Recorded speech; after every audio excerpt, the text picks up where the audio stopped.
society this week in education and in poverty. Tonight we focus on erased African American cemeteries throughout the Tampa Bay area.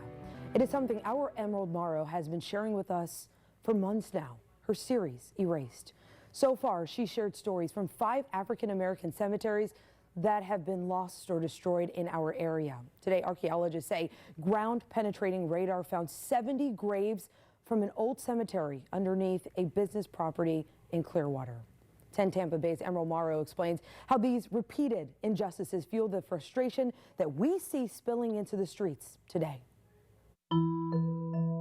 We're tired of the injustice, we're tired of being mistreated, being tired of being taken advantage of.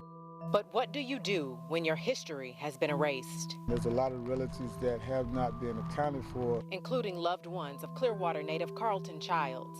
Today, the local NAACP and archaeologists from USF confirmed their search for an old African-American cemetery found 70 graves at the Frank Crum staffing firm along Missouri Avenue. The graves were from the St. Matthew's Baptist Church Cemetery, a cemetery that was erased in the 1950s for redevelopment.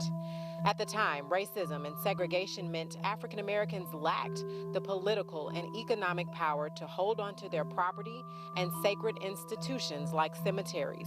And it's the buildup of these injustices over time that have led to outrage in the Black community today. When we raise our voices to say this was a cemetery or that was a church, it goes unheard.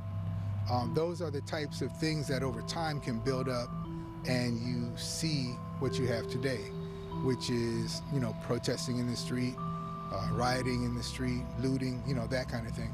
There's only so much that any person can take. We're going through the pandemic, we're going through the Floyd murder, and then along with this, now I want all the listening, it's time to stop the injustice. For years across the nation and Tampa Bay, gentrification has threatened Black property and left the community with little of its own. So now it must fight to regain the history that remains if they're able to find it. The more people, see an injustice and they say something about it, take an action about it, I think more of these things will be found. We're going to do what we can do while we're here, and then we're going to pass this on to our children so they can do what we don't get done.